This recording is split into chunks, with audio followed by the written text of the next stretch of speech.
Welcome, everybody. Welcome to this week's episode of the Tom Matt Show. Thank you so much for joining us. Going to have a good one coming at you here shortly, talking about failure and how it's a teachable moment with Judge Rose Marie Aquilina. But last week, remember, Sky Bergman was back. Been a minute for Sky. Connecting Generations. She just finished a book. She sort of does things backwards. She does a film first, then she writes a book about doing the film. Pretty interesting, but she's a cinematographer, adjunct faculty, retired faculty from Cal Poly, San Luis Obispo. So check that one out. Lives Well Lived. If you look that up on PBS, you find that film. If you have aging people in your life, which we all do, because we're all growing older, we're not getting old unless you want to get old. That's up to you. Check out that movie, Generations. Lives Well Lived is the name of the film and the book. All right, today, first timer, although she's a complete veteran, Judge Rose Marie Aquilina really doesn't need much introduction. I'm so glad that we crossed paths and we're going to become friends, because she's going to be awesome. And she's got such an amazing story, and talk about her history and how she achieved what she's achieved. Because as you all know, I love talking about breaking through the glass ceilings, trying new things, getting out there and being a girl dad. I'm so supportive of females getting out there and just doing their thing, and just going for it, just in athletics and academia and professional, everything, all of it. That's how we raised our girls, and that's the way that the judge has done her thing. And I mean, in spades.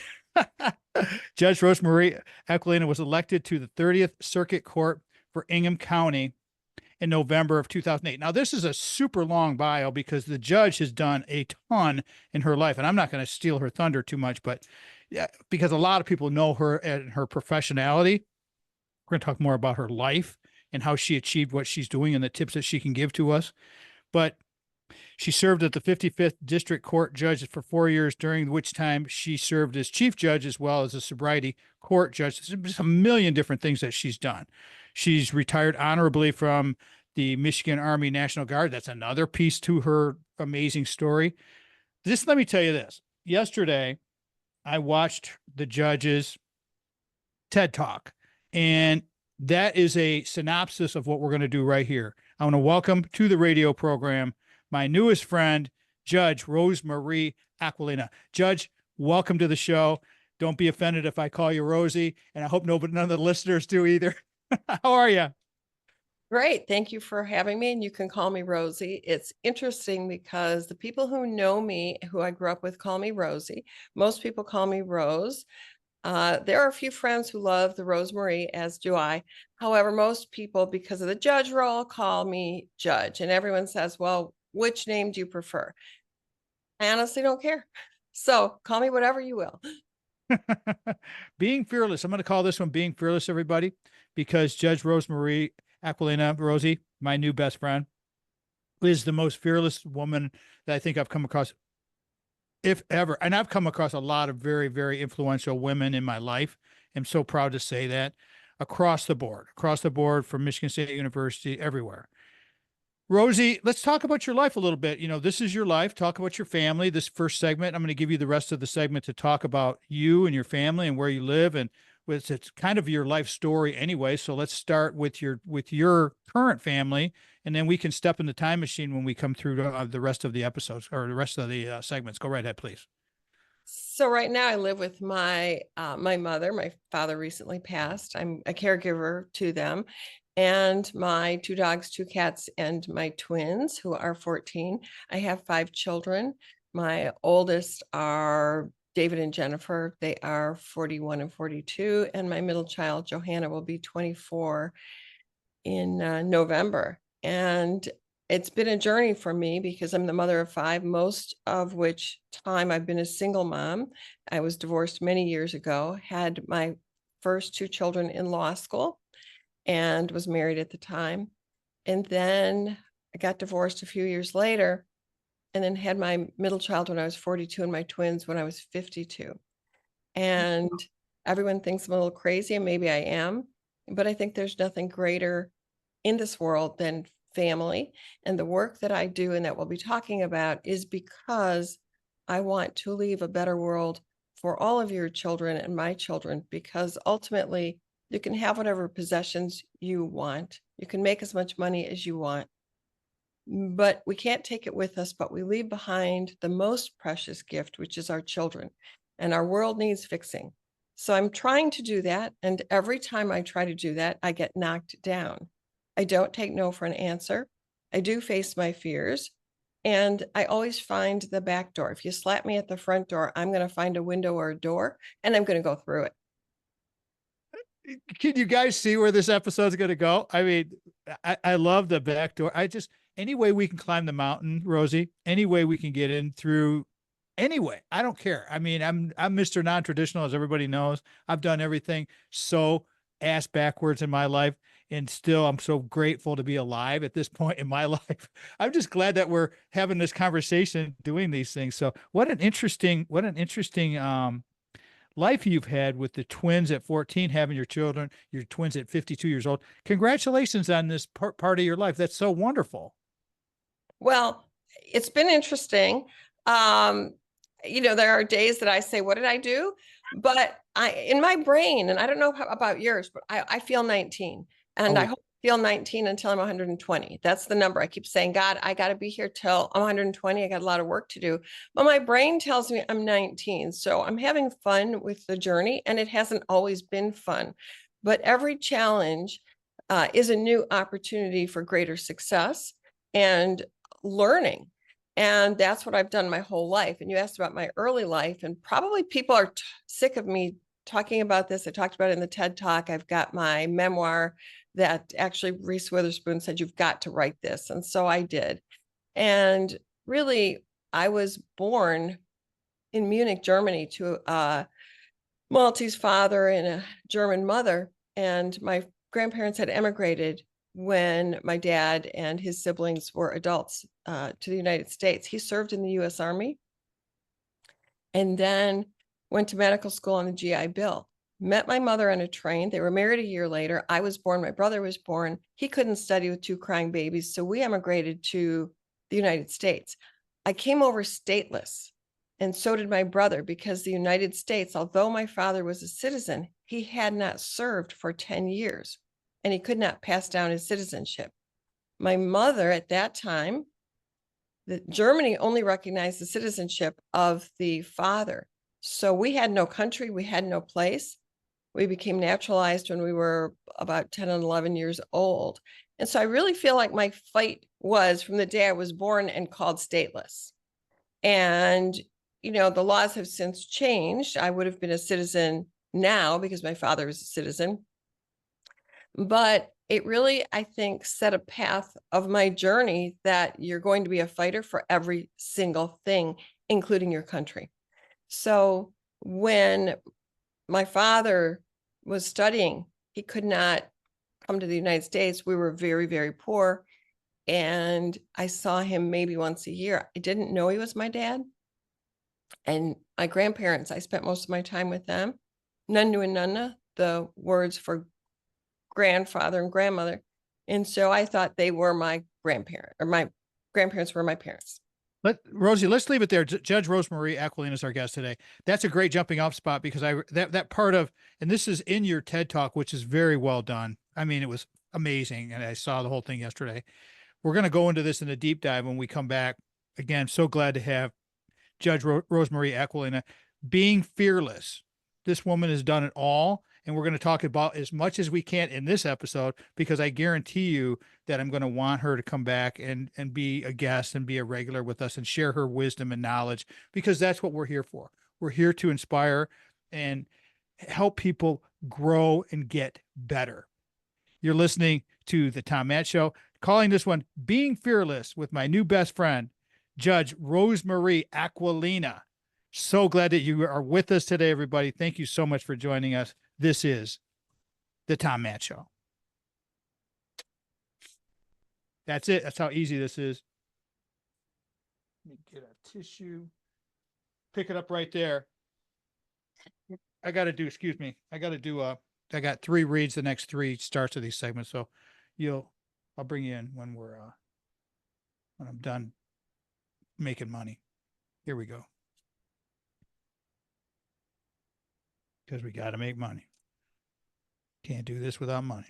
Here we go. Welcome back, everybody, to the Tom Matt Show. This week's episode, Judge Rose Marie Aquilina, being fearless. Can't wait to get back to this one. But before we do that, I got to remind you, segment 2 of our radio program is sponsored by Craig Stiles, Ameriprise Financial. Our Ameriprise Financial advisor has all of our retirement zone savings. Remember, it's not about retirement. It's about refirement. That's a choice you can make. Craig and I talk about this all the time. If you're going to have an active refirement in your life as you continually grow older, you got to have somebody managing your money. Craig's our guy. I mean, we have all of our savings, and I've said this many times, all of our retirement zone savings is with Ameriprise Financial Advisor. And I hope you can get with Ameriprise, because our Ameriprise Financial Advisor and yours, Craig Stiles, can help you plan for the life you want today and well into the future. With the right financial advisor, Beism, life can be brilliant. Call Craig, please, 1-800-528-1355. His local number is 517-483-4893. Email craig.stiles@ampf.com. Offices are located at 2651 Coolidge Road, Suite 103, East Lansing, Michigan, 48823. Again, Craig Stiles is the creator of Decideri Analytics, his proprietary algorithm that he's had for over 20 years. He actually allowed a senior student that a friend of mine, very, very good friend of mine, Anya Gerstenberg, to do her senior cognate on Decideri Analytics and the algorithm, and she 4-pointed that. And that's the thing about Craig. He's a giver, and to have a young person do an analyzation of his algorithm from young perspective is really interesting, and it went very, very well, obviously, as she got a 4-point on that. I want to thank the radio stations that have carried us and carry us now and in the future and in the past. WGHN 92.1 FM Grand Haven, Michigan. WGIM 1240 AM Lansing, Michigan's the flagship of the Michigan Talk Network. Thanks to Steve and Ivy Gruber, which we're very grateful to them for carrying us on to the syndication on the Michigan Talk Network. WJRW 1340 AM in Grand Rapids, WKLQ 1490 Muskegon Whitehall, WIPV FM 94.5 Mackinac City. There's a whole lot of stations in the Michigan Talk Network.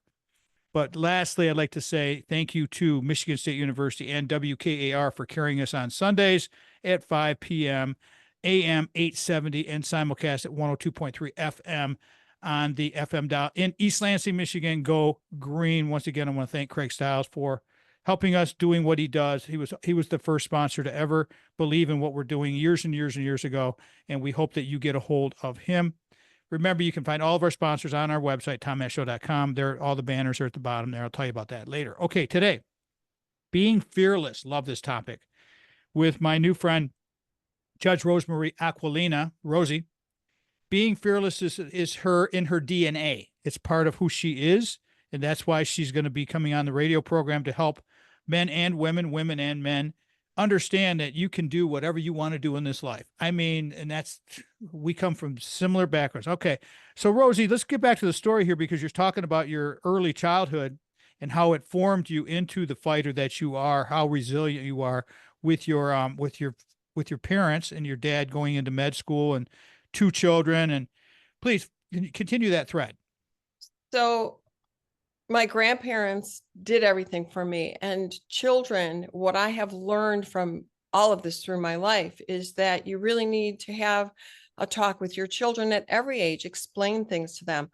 I was not explained, and I was told, well, I was a stupid child because I should have known that my parents were my parents and my grandparents were my grandparents. Well, children learn from the surroundings. And my grandparents did everything for me. I had uncles who were calling them ma and pa. I thought they were my mom and dad. So when my dad comes home from medical school and we are packed in a car, my brother and I and my mother, and all my things are there, I feel kidnapped. No one has explained to me through this whole time. I was now about 4 or 5 years old. I was ready for kindergarten. And we drove away, and I felt kidnapped. Now, this isn't just a feeling that you can explain, oh, well, you were wrong. Here's the real story. That feeling of being kidnapped has been a feeling, a trauma for my whole life. And as much as I tried to explain that to my parents, they said, you're just a stupid child. You should have known. How could you not know? Well, look at the world around us. A lot of things are happening because people thought people knew or should have known or should have said something. So I've always over-explained things to my kids. I know they don't like that, but there's a reason for that. And then as a result, I became a naysayer. Whatever my parents wanted me to do, I said no. And we had a lot of fights growing up. And I have great parents, in their old age. I'm the oldest. I'm the one who's living with them, taking care of them. My siblings chip in, but it's not that I don't love them. It's that I flipped the script to positivity, because we all need to do that to live properly. And I've said, and in my head, I now own that I have two sets of parents, my grandparents and my parents. And that has really been a journey for me, and set in stone that everything that I would do would be a fight, including my father, who was a doctor, thinking I would go to medical school. My brothers are doctors. There's no way any of you want me to be a doctor. I wanted to be a writer. He said no. I said yes. Eventually, I looked him in the eye and said, I'm fine. I'm going to law school. And that's because doctors generally hate lawyers. So it was really a screw you to him.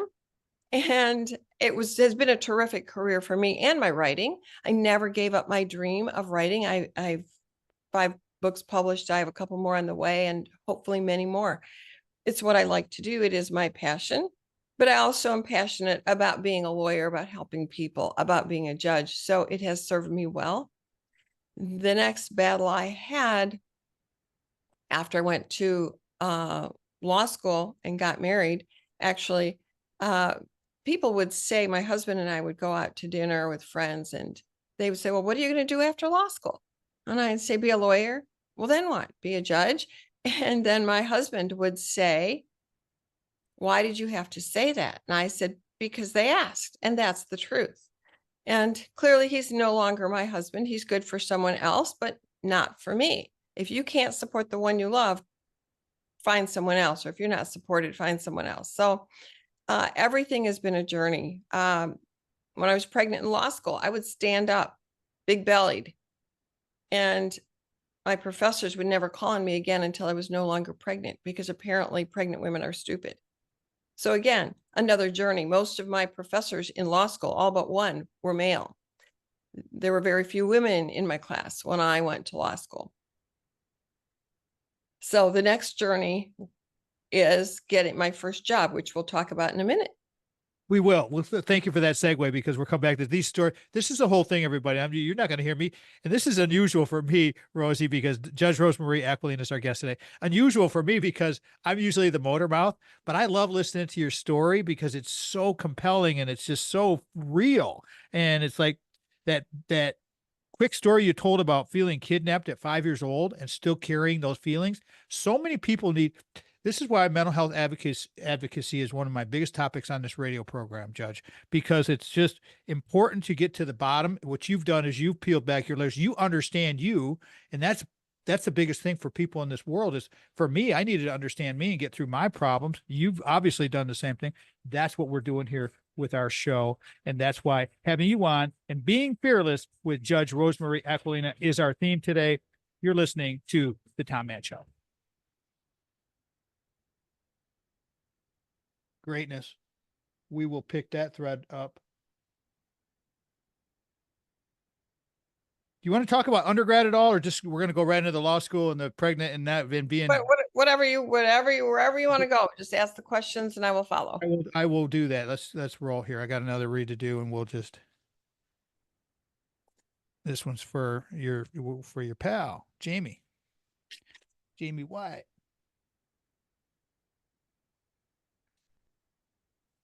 Third segment of Tom Matt Show is sponsored by Jamie White. Great guy. Unbelievable. If you haven't heard the first episode that I recorded with Jamie, and he told his story of why he became a lawyer and got into the law game from back in the 70s when he was a kid, and there was a confrontation with his dad, and he's got an interracial couple, his family, and it was one of those things where you had these these bigots that were picking on people and beating up on people, and it was very traumatic for him. That's why you want to listen to that episode of the radio program, Jamie White's first episode.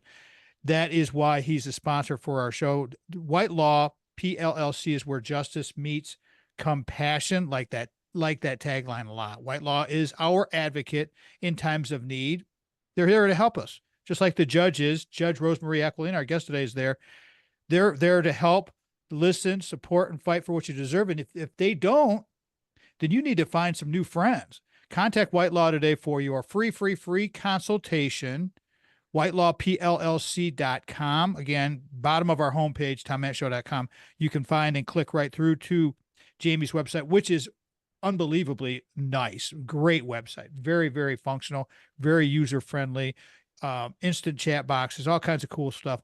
Very easy to navigate. Or you can do the old-fashioned way, just call 517-777-9785, 517-777-9785. Look forward to having Jamie come back. He does his quarterly visits with us and hearing about his hunting stories and how he decompresses.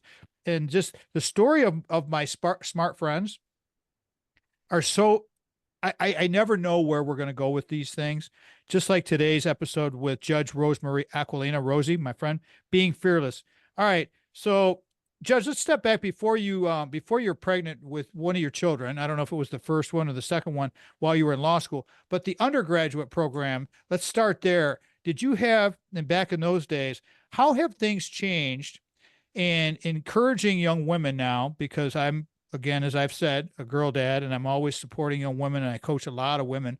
It's like, how have things changed from then till now? And then what tips would you give to these young women in the undergraduate phase? And then we'll talk about graduate school once we get done with that. What kind of tips would you give to the young women that you've come across? Because you obviously, we haven't talked about the Nassar case at all yet, but obviously your name is pretty well known out there. You're very connected with the young women out there. What is your advice to young women? When I was in undergrad, I was told, well, you probably shouldn't walk alone at night. Maybe somebody will walk you. The same problems that exist today at Michigan State existed when I was in undergrad in the 70s. But they weren't talked about, and we didn't have the resources. And I was very unaware. I knew in my head, stay away from drugs. There were a lot of drugs. There was a lot of drinking. I knew that I didn't want to compromise my mental ability in any way. I wanted to always be whole and present, because without that, I felt less than, and I don't like feeling less than. So I stayed away from those things. I did that on my own because of who I am, because I wanted to succeed, because I didn't want anything like that to bring me down. I think that today things haven't changed much, and certainly we have the opportunity for cameras. We have the opportunity for education about sexual assault, about, yes, get somebody to walk you. Don't walk alone. Don't walk with strangers. Don't walk with earbuds. We didn't have those in the 70s, but we had other things. We carried loud music, and we, were pretty fearless about where we were going to walk on campus. And we should have had that fear, because there were a lot of rapes in campus, and there still are. There are still a lot of problems. I think the advice that I would have is to be open about what's happening. Talk to people. Don't be afraid to speak up if you see someone being bullied. If you think that you're in an all-female dorm and there's men there and they shouldn't be there, speak up. It's okay to not follow the crowd, to have somebody say, well, you're a narc, you telling us we don't like you. That's okay, because we always have to think about safety first and speaking up for others. Every single time you speak up, there is somebody else who wanted to say it, but was not able to. And this generation has lost the ability to really speak up. They speak through technology. And I'm seeing that loss as a professor, as a judge, as a mom. And I feel like I had that loss in college and undergrad, because we didn't have the intuitiveness, the training. We weren't allowed to talk about sex and other things very openly. And we should be talking about those things, because we all have body parts. We're all sexual people. There's crime all around us. There are good people and bad people. And we have to have these conversations for the safety of the rest of our life. When you said the line, feeling less than Judge. I'd like you to kind of think about expanding on that, because that's a feeling that kind of resonated with me. I'm not exactly sure why, but because, as you get put down and pushed down and kept down, can you expand on that a little bit for the young people that are out there, men and women, women and men, feeling less than, and how they can avoid feeling less than? Yeah, feeling less than is when someone really bullies you or taunts you into taking another drink, using drugs, wearing something that you might not want to, going somewhere you might not want to, and they make you feel like somehow you are wrong, that you are less than they are. And actually, when you keep your power and you say, no, this is what I choose to do, you actually keep your power. You are more than, you own who you are. When you are less than, someone else is usurping who you are. You become their follower. You should always be the leader in your life. And then you are more than. You should not compromise yourself. When you feel less than, you're compromising something that you hold important because someone else has told you something and you feel they're more important. Well, that's wrong. You are the most important person in your life. You drive the bus. You own the bus. Don't let somebody else drive your bus. That's such the great wisdom. Thank you for saying that. I mean, you are in charge of your own bus. So as we move forward in your life and you get through this undergraduate thing, and you've already rocked the boat a little bit because your dad wants you to go to medical school and you want to be a writer and you're going to do this, and you're obviously strong-willed. So you get through the undergrad and then you decide to go to law school. And you started to tell this in the previous segment about the threat of being pregnant, standing up, and they wouldn't call on you. I mean, that had to be really rough. I mean, all male professors, then they wouldn't call on you when you were, when you were pregnant. I mean, we got a couple minutes to go before we end this segment here, and we can always finish this thread. But can you continue that whole conversation about graduate school and going to law school and that all that decision making, because those play into be with the young people now, very, very much so, especially with money. So let me start out with something I really want to say that I say when I talk to students and I go on campuses all over and talk. I got married between undergrad and law school. I would not have done that again. When you go to grad school, when you're in college, when you graduate from high school, you're a different person than when you entered high school. When you graduate from college, you're a different person. You graduate from law school, you are again a different person. When you get married, it is really hard to then stay that same person that you married to. And so the divorce rate is astronomical. Don't get married until you're in your career and you know who you are and you can find the right mate. But ultimately, I did get married because for me, it was timing and I had my journey and I had it planned in my head and no one was going to stop me, not my father, not anyone. I got married. I had 2 babies in law school. I was treated differently when I was pregnant by the professors. And in fact, when I was not pregnant, I lost my weight fairly quickly. And one of the professors, as I was sitting outside of the law building and having a Coke, came up to me and bent down and whispered in my ear, "How does it feel to have all the men looking at you again?" And I was so stunned, I didn't say anything. And I just thought, now my older self, I would have reported him to the dean. Oh my goodness. Hold that thought, because that's exactly where we need to go. What people need to understand, what you had to go through back in those days. I remember those days because I was alive in those days. Things have changed tremendously.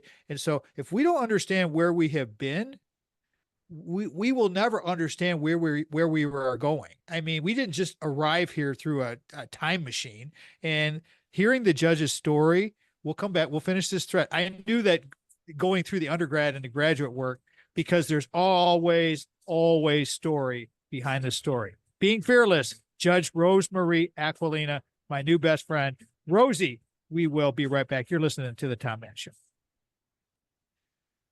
Holy shit. Yeah, I mean, I'm not even gonna burn up material, because I do this in between segments, and it's like people watch our videos and it's like, that would have been good radio. Okay, here we go. That was freaking awesome. Let me get around here. Here we go. Segment 4. Doing great, Judge. You're awesome. Here we go. Fourth segment of the Tom Matt Show is sponsored by Brock Fletcher, selling team of Keller Williams Realty. Trust is his middle name. Phone numbers 517-853-6408. That's the office. Or the super secret, not so super secret, Brock's personal number. And this is the one you want. 517-303-3262. 517-303-3262. You can go online to kwsellingteam.com. You can go on our website, as I've said a couple of times now, tommattshow.com, at the bottom of the homepage, and you can click right on through the banners and get to our friends. Most real estate companies spend very minor amounts of money on marketing. Brock Fletcher invests way before he ever gets your business. And remember the story I've told you about my neighbor next door who needed some advice before he sold his house, Mike. He was my neighbor for a couple of years, young couple, just had a baby, got a new job, needed to sell his house quickly because it was during COVID and all these things. And he told me how much he wanted for his house. And I said, I think you're a little light on that number, but I don't know. But I know the guy that will know. And so I gave him Brock's number, and I had no idea. That's all that was said. And I've told this story before, and this is actually true story. Next thing I know, there's a sign in his yard with Brock's company, the selling team of Keller Williams. And a week later, house is sold, got him 20 grand more than he was telling me that he wanted. And that's a true story. I mean, that's just the way it works. You got to go with educated people. Find people, even if you want to call Brock or listen to some of the podcasts that we've done that are on the website. There's like 15 or 20 of them. I don't even know, a bunch. Go listen to those episodes because he'll have questions. We'll talk about all kinds of things about life, real estate, business, upsizing, downsizing, all that kind of stuff. Those are the kind of questions you want to ask these. But Brock is really cool about not only hiring young people that are in transitions in their retirement zone for new careers, whatever, but he's also just a great wealth of information and knowledge. And that's why you want to get to know Brock Fletcher. Coolest guy ever. He's a Spartan through and through, and can't wait to talk to him about football season because the guy is just like a diehard. He'll be glad to know that I have Darian Harris coming on the show here next week. And so we're going to be talking some football here next week. So that back to today's episode, though, being fearless, Judge Rose Marie Aquilina, Rosie. So thank you for allowing me to call you Rosie. It's nice to make new friends. You're telling the story now. Your life story is so interesting, and it's so long, and it's just so many variables that have gone into your life. But you're in the previous segment, close of that thread that we want to pick up on, when you've had your baby and you're in law school, and I knew he was talking about school was going to be interesting. You have a professor come up. Please, for people that just joined us, can you recap that? We'll just continue on with that thread. Sure. I'm sitting down, and this professor comes to me and bends over and whispers in my ear, "How does it feel to have all the men looking at you again?"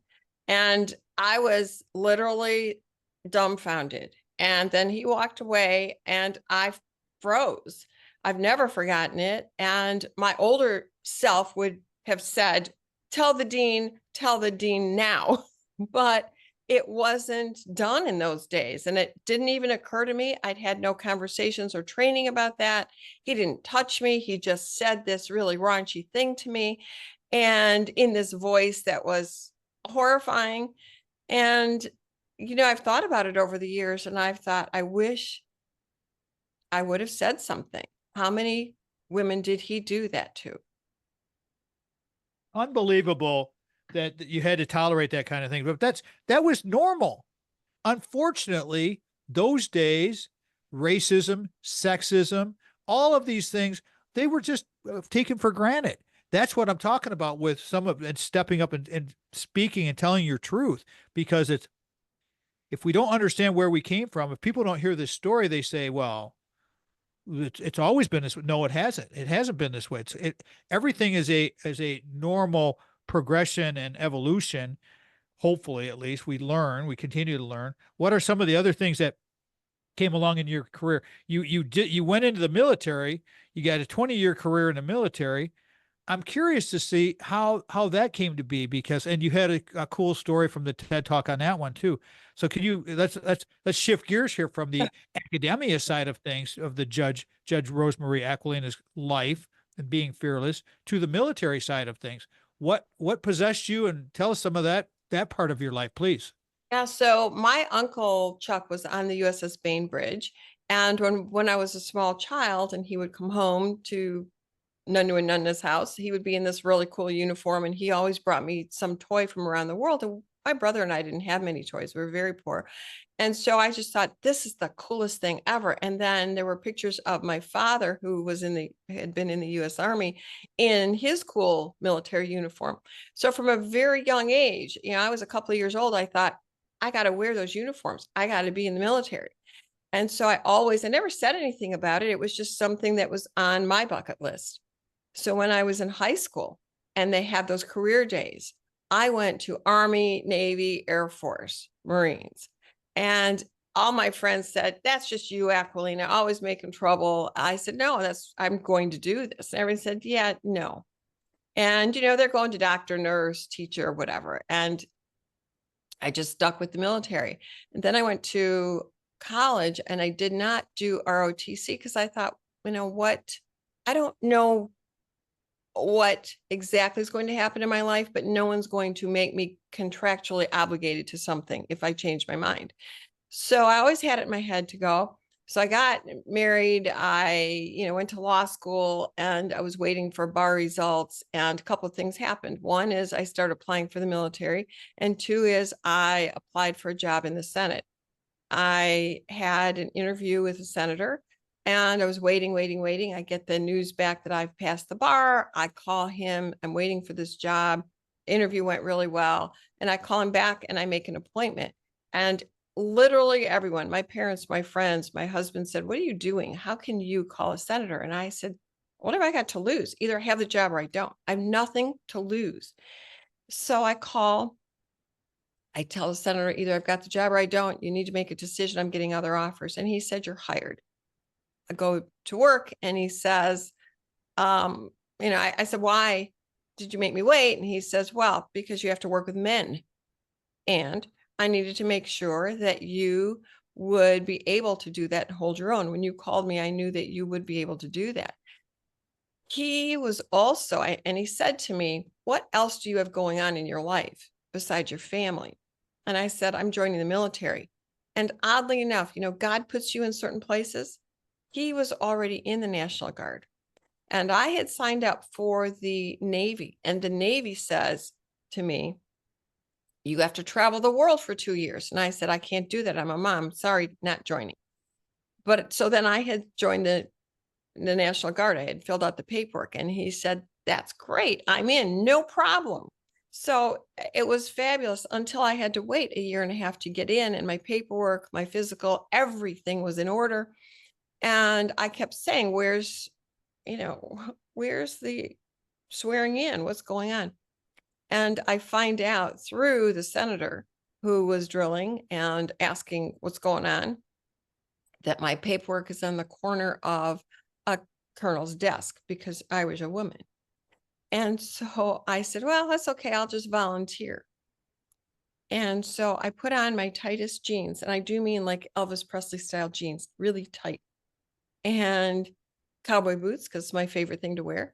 And I wore a reasonable shirt, and I showed up to volunteer. And the colonel was happy. There was a backlog of work. And then I made sure I had coffee where the general does. And we were on the second floor at that time, went down to the first floor. And I talked to everybody. Well, I talked to the general, I talked to the colonels, I introduced myself around and was just kind of that bubbly, here I am. And by the time I got upstairs with my coffee, the colonel was holding the phone, pointing at me and the phone, and he's holding it out so that I can hear the general yelling at him, who is that woman? And the general explains, wow, she's volunteering. She's going to be our next JAG. The paperwork's done. He says, get that woman in a uniform. I was sworn in the very next weekend. The general crossed out 6 years, put 8. I said, please put 20. I will stay. He swears me in. And the next thing he says to me, and I love this general, and he's passed now, and he's a fantastic person, but these were, again, those times. And he said to me, the only thing that would have been better, Aquilina, because this is when I learned that I'm the first female. I didn't realize I was the first female Jack. The only thing that would have been better is if you were Black. And we will hold it at that thought right now, because we're going to come up on break. And I was waiting so patiently here. I love this story. Being Fearless, Judge Rose Marie Aquilina. You are listening to the Tom Matt Show. Come back, join us for the finish of that story. We'll be right back. Excellent. Such a great story. Well, So I want to tie the end of the military thing and wherever you want to go with this thing. But you know what? If we don't talk about your career on the bench and the Nasser thing a little bit, we don't have to focus that much on it. But just speaking your mind and getting out there, because I have a couple of quotes from the TED Talk I want to pull from. So sure. I'm going to go there with that. Okay. Yeah. Because people will say, "Oh, Tom, you dodged the major question with the judge," and it's like bullshit. I didn't do that. I mean, it's just I find your story is so good that piece of your life it's important, of course, and obviously, but The thing is that this is so like what I did with Nasser, I've always done from the day I took the bench. right. And I did it in the military. That's how I had some really good results on some really great things that the general basically said, run with it, Aquilina, because they learned to trust me.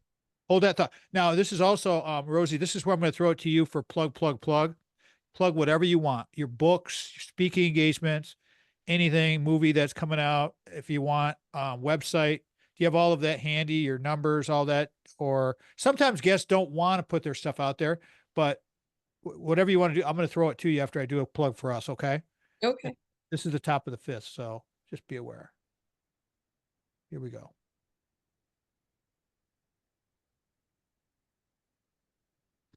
Welcome back, everybody. Welcome back to the Tom Matt Show. Our website, tommattshow.com, tommattshow.com, tommattshow.com.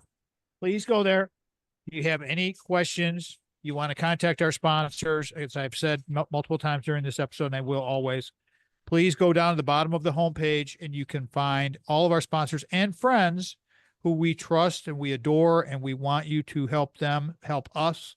So please utilize our sponsors, from Craig at Ameriprise to Jamie White at White Law PLLC to Brock Fletcher at the selling team of Keller Williams, and all of our other friends out there. Please help them, because they do help us. And without them, without you going to their businesses, they cannot help support us.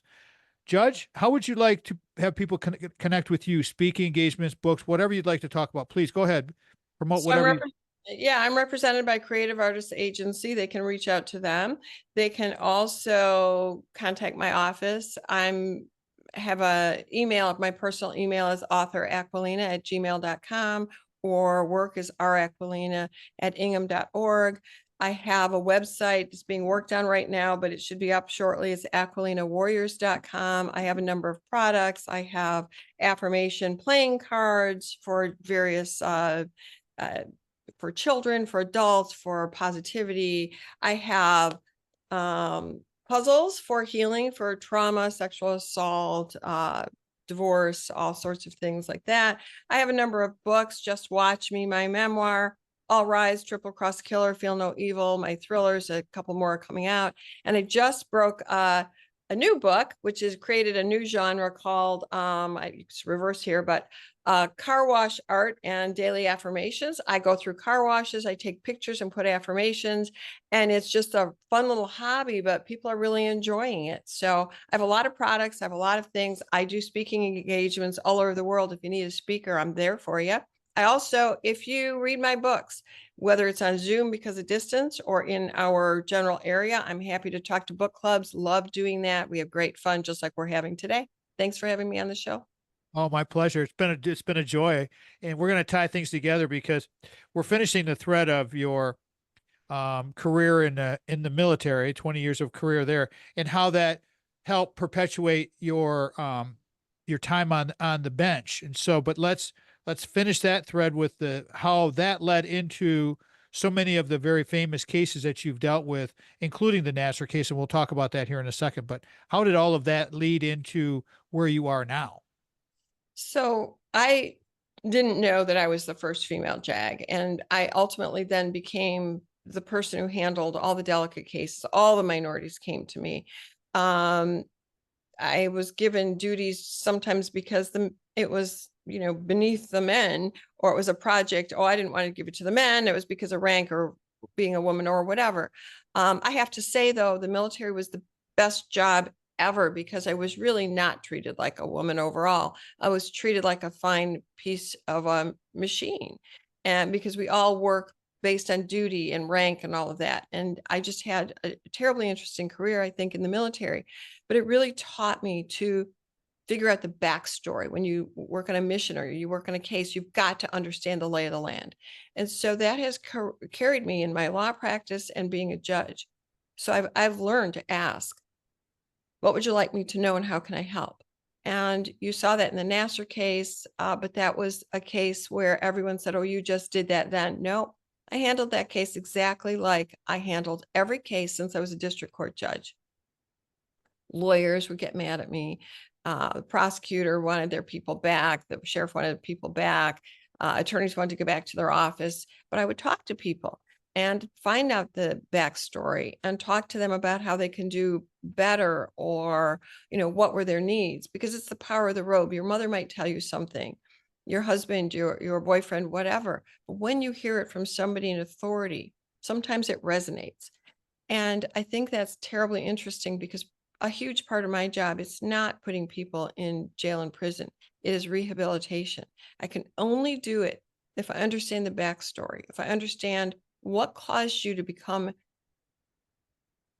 in front of a judge, what caused you to use drugs, to check out a life, to break into a store, to hold someone at gunpoint. There has to be a backstory. There has to be a reason. So I've always asked that. I've tried to rehabilitate people from whatever trauma has driven them to commit whatever crime is in front of me. And it's worked very, very well. I did that in sobriety court. I run into people all the time who say, you saved my life. My son has a healthy child and good marriage because of you. It's really not because of me. It's because I opened their door of fear, helped them walk through it, rehabilitated them with tools that they had to do the hard work. They had to learn those lessons so they could then live their life. And that's how I've tried to live my life, push past the fear, figure out what's going on and how I can do that. But helping others is a true joy. And that's really what happened in the Nasser case. It just opened the door. The bravery, what happened was solely credited, should be solely credited to those sister survivors who stood up and said, you hurt me. And I'm not a number, I'm a name. And they told that publicly, and one girl led to the next, because there were so very few who wanted to put their name out there, who wanted to come in front of me. And when I said I will allow everybody, because I do not see the Crime Victims' Rights Act as only the victim, because crime doesn't have any borders. And I know from being a judge many years before the Nasser case, that when I let other people speak, like when there's an armed robbery in a house, and not everybody's home, but when the family comes home and they learn what happened, they can't sleep. And they tell me about that. And they tell me way to sell our house. You can see that it's important that they publicly say what happened and they start to heal. And it really helps me decide what needs to happen to the defendant, how I can help the victims, how I can help the defendant, how we can solve these problems. And that's what you saw in the Nasser case. That's why I let everybody speak. The doctors who referred him patients, the parents, the girls. So I listened to 169 people. I would have listened. I listened for 7 days. I would have listened for 70 days if I needed to, because it is important to realize that the only case in front of me is that case. I have a huge docket, but what's important are those people in that case in that moment. And that's what I did. Judge, how do you compartmentalize that in your life when you go through 7 days of listening to all of those very, very hard stories? How do you compartmentalize that as a professional And because you could have doctors, you could have lawyers, you could have judges.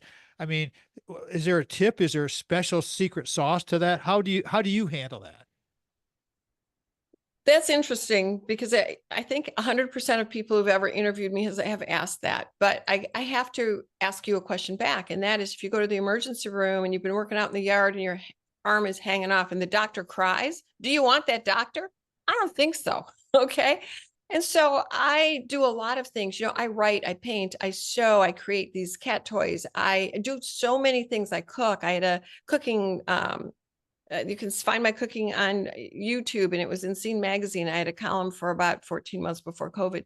There's a lot of things that I do to keep my brain and my emotions where they're supposed to be. But I have to say, with the Nassar case and with so many other cases, the strength of the victim actually empowers me. It strengthens me.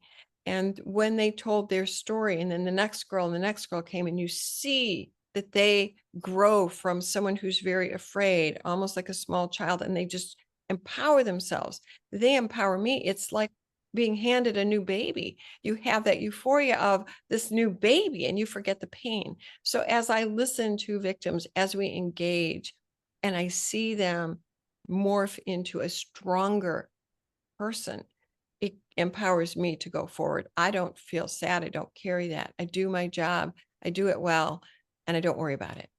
What's the takeaway? We got a minute to go here, Judge. Judge Rose Marie Aquilina has been our guest. Thank you for that synopsis. That was great. What's the takeaway? Because I could go on, and we could have another 2-hour conversation on this, just on that topic alone, and we will. But what would be your takeaway from today's episode? Hmm. Tough That's question. really good question. Own who you are, be authentic, and you will always go to higher ground. I like it because you know what? Here are 2 quotes I wanted to save for you guys, and I got a minute for you to comment on this as well. From your TED Talk, which I would encourage everyone to go check out the judge's TED Talk. We'll put that link in the recap when we have up the podcast, everybody. But there are 2 quotes that I pulled from your TED Talk yesterday, Judge. Failure is a teachable moment in your life. I hope I got that correctly. Failure is a teachable moment in your life. And secondly, being fearless is contagious. Would you please comment on those 2 quotes from your TED Talk? I hope I got them right. You got them right. Yes, every single time you fail, you have to look at why did I fail? Okay, examine it and then say, I'm going to do better next time. I'm going to change this little thing. And then the next time you do succeed. That is how Colonel Sanders became Kentucky Fried Chicken. He reinvented that recipe so many times. And for me, he's been motivational to me because that's been that mantra where you can fail, but you know what? You succeed the next time and the next time. Every little step you take forward is a success, even if it's a failure. The only failure is in stopping. And then I don't remember what was the other quote you pulled. Being fearless is contagious. It's contagious because when people see me succeed, and I get letters from all over the world saying, you did it, I'm going to do it. You are my motivator. So people around you will also want to be fearless. They will want to be you. And I always tell people, be yourself. Don't be me. She is Judge Rose Marie Aquilina, being fearless. If our show fits your business or group's mission, we want to be of service to you. Always remember, always remember, before you can share love with others, you must love yourself first. Thanks again to Judge Rose Marie Aquilina. Rosie, thank you for being with me today. Thank you for having me. I'll look forward to the next time. It'll be great. Sandy, Craig, Brock, Jamie, we will talk to everybody next weekend. Have a great week. Go out and ignite your life. Remember, Tom Matt Show is a production of Boomers Rock Media. We want to bring your story to life. Lastly, I want to thank Mitch Anderson and Vanessa, my virtual assistant, for doing what they do. Thank you so much, everybody. We are out. Perfect. Got it. Save. Okay. Thank you. We will be in touch for sure. It'll be about 3 weeks before this drops, and I'll send you the hour. Did you send me a couple more headshots to Sandy? I will do that. I will do that today. Yeah, I'll send the request to Vanessa, and she'll get the thumbnails going and do some social media stuff. But usually when I have my lunches at the university, it's on are Tuesdays. Are you available on any Tuesdays? Yeah. Okay. Yeah, I can be. when we have jury trials, I take it like an hour and a half lunch, but sometimes we don't have jury trials because they settle. So it's okay. Okay. Wednesdays are my worst day. So Wednesdays are no. Okay. So it'll probably be a Tuesday. I've got a couple of people I'd like you to meet and just continue the networking and share your knowledge and just, just being with the young people out on campus. And Brody, I mean, you're an East Lansing person. So have you eaten there before? Nope. Oh, you Well, it's college, I'm sure, but not in many years. Oh, it's way different. You're gonna really enjoy it. It's like a giant food court. It's got like 6 different stations, Yeah. and got great energy. So once school's back in session in September, I'm gonna set up a date and with a couple of people and a few people and have some fun. So and I'll buy. So that's all good. I'll be in touch. Thank you so much. Nice meeting you. All right. Nice meeting you as well. It was great. Thank you. And it's nice to make new friends. And I loved your TED Talk. It was great. Oh, thanks. They make you practice. There's no cue cards. But thank you. Oh, my pleasure. No, it was great. It was excellent. Thanks for sending it over. I've already sent it to a couple of people. All right, Thank you. talk to you soon. Okay. Bye now.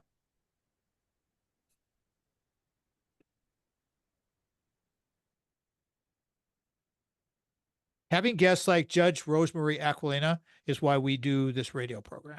I mean, so full of great tips and ideas and things that she's overcome.